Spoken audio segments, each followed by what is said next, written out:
আসসালামু আলাইকুম প্রিয় বন্ধুরা, আশা করি সবাই ভালো আছেন, সুস্থ আছেন আর প্রতিদিনের মতো হাসি খুশি আছেন। আজকে আমি আবারও চলে এলাম আমাদের সেই ছেনা রান্নাঘরে একেবারে দেশি স্বাদের নতুন এক পদ নিয়ে, টাকি মাছ ভর্তা। এই টাকি মাছ ভর্তা শুনলেই না মনে পড়ে যায় গ্রামের বাড়ির সেই দুপুরবেলা উঠানে বসে মা বা দাদির হাতের তৈরি গরম ভাতের সাথে টাকি মাছ ভর্তার সুবাসে ভরে যেত চারদিক। আজকে সেই পুরোনো দিনের স্বাদটাকে আমি ফিরিয়ে আনতে চেয়েছি আমার নিজের ঘরে। বাজার থেকে টাকি মাছ নিয়ে এলাম, ভালো করে ধুয়ে বেজে নিলাম, তারপর পেঁয়াজ, রসুন, কাঁচামরিচ, ধনেপাতা আর একটু সরিষার তেল মিশিয়ে তৈরি করলাম একেবারে গরুয়া ঝাল ঝাল স্বাদে ভরপুর টাকি মাছের ভর্তা। বন্ধুরা, যারা বেশি খাবার পছন্দ করেন, দেশি খাবার পছন্দ করেন, তাদের জন্য এই রেসিপিটা হবে একদম মন বুলানো। কারণ এটা শুধু একটা রান্না না, এটা আমাদের শেকড়, আমাদের ঘরের গল্প, আমাদের শৈশবের একটা অংশ। তাই ভিডিওটা শেষ পর্যন্ত দেখবেন, কারণ আজ আমি শেয়ার করব আমার নিজের হাতে তৈরি টাকি মাছ ভর্তার সহজ রেসিপি, কিছু ছোট ছোট রান্নার টিপস আর সেই সাথে কিছু মজার কথাও। চলুন তাহলে বন্ধুরা, আর দেরি না করে শুরু করি আজকের ভিডিও।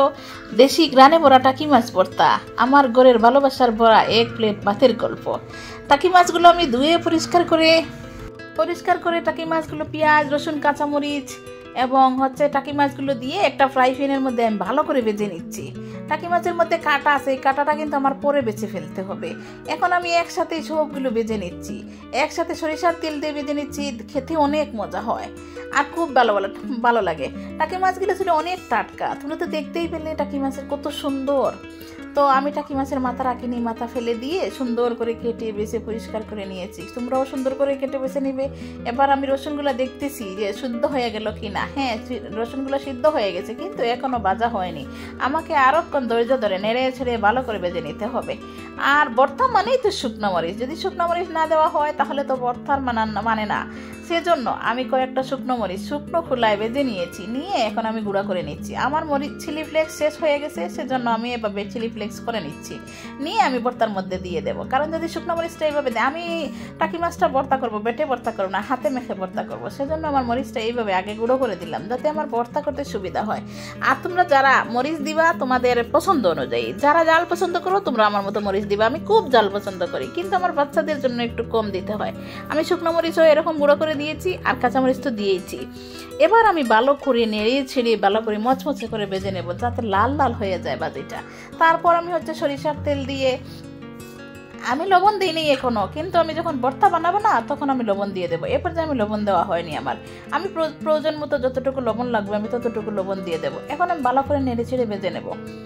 তো তোমরা দেখতে থাকো আমি কিভাবে ভর্তা বানাচ্ছি। আর তোমরা একটু কমেন্ট বক্সে জানাবে তোমরা কি আমার মতো ভর্তা বানাও, আর তোমরা কি আমার মতো ভর্তা পছন্দ করো। যদি ভর্তা প্রেমিকরা থাকো তাহলে আমাকে একটু জানাবে যে ভর্তা কতজন কে কে পছন্দ করো। আমি তো ভর্তা পেলেই তো হয়ে গেল, ভর্তা প্রেমিক আমি খুব ভর্তা পছন্দ করি। তো এবার আমার ভাজা হয়ে গেছে, আমি একটা প্লেটের মধ্যে নিয়ে নিলাম, নিয়ে এবার একটু হালকা হাতে নেড়ে ছেড়ে একটু ঠান্ডা করে নেব, না হলে তো হাত দেওয়া যাবে না। আর আমি ভর্তাটা মাখাবো হাত দিয়ে। আর এই যে 5 মিনিট পর আমি একটু গরম, যখন ভর্তা ঠান্ডা হয়ে গেল তখন চলে আসলাম। আর শুকনো মরিচ আমার এক্সট্রা বেজে রাখা আছে, যদি প্রয়োজন পড়ে তাহলে দেওয়া যাবে, কিন্তু আমার বাচ্চারা খাবে তো, সেজন্য আমি আর শুকনো মরিচ দেবো না। এবার আমি হাত দিয়ে নেড়ে ছেড়ে মাছের যে কাঁটাগুলো আছে সেই কাঁটাগুলো আমি বেছে নেব।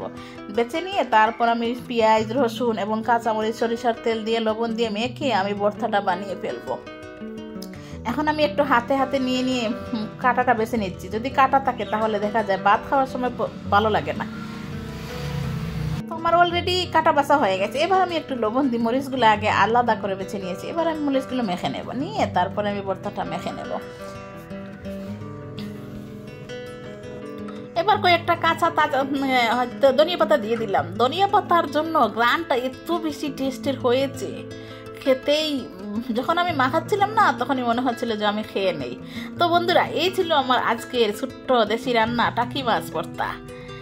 সত্যি বলছি, এমন এক দেশি স্বাদ যা একবার খেলে বারবার মনে পড়বে। ভাতের সাথে খেতে একদম স্বর্গের মতো লাগে।